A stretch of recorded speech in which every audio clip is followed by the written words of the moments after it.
There was a very interesting headline over the weekend, a large study that came out from a big health and life insurance company in the UK called Vitality, which has some overlap here in the US in terms of research. And essentially it had to do with Gen Z workers. Gen Z, of course, is that 1997 to 2010, 12 era. So a lot of these people are in their early 20s who are going into the workforce, and they're missing an awful lot of work or not working to their capacity because of mental illness issues, depression, anxiety, so on and so forth. It's a fascinating subject. Dr. Laura Gabayan joins us. She's a world-renowned physician and a researcher. Hi, Dr. Laura.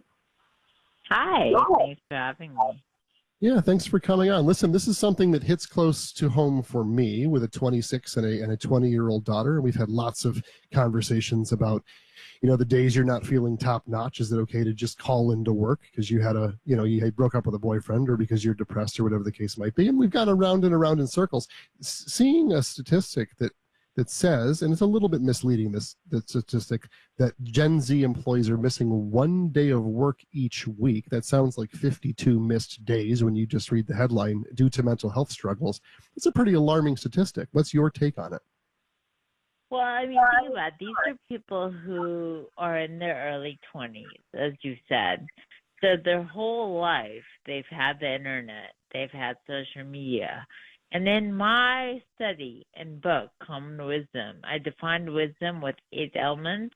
One of those 8 was humility. And social media lacks humility. It actually makes you feel bad about yourself. But it's the opposite of being humble. You want to show off as much as you can.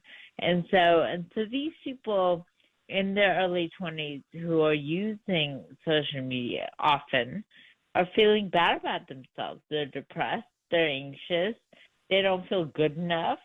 So it kind of relays into their work life as well.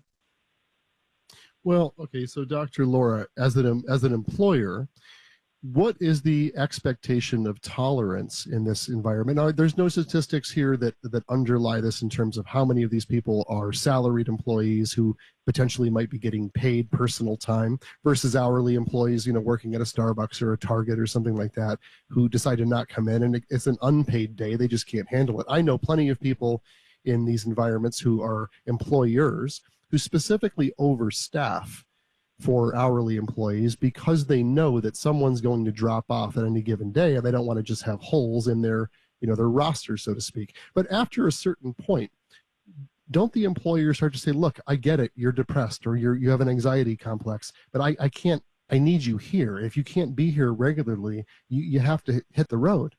Where do we separate the fragility index of some of these younger people and their mental health from the responsibility of going to work anyway, because you have to if you want to maintain a job? I think it's a complicated issue because this is something that has been going on for many years. And if you see somebody in their early 20s who really can't, if they can't hold on a job, then they can't hold on a job. They should not continue. And it's a matter of how much the boss can handle and how much they're willing to put up with. And I think it's really a matter of how happy the person is. If they seem like they're grateful for being there regardless, they're going to work hard regardless. And if they're sorry about missing any days, then you want to keep them. But if they are resentful and upset, I think there's no hope in having someone who's unhappy there. And they will have to kind of realize that no one wants to be around someone who's upset.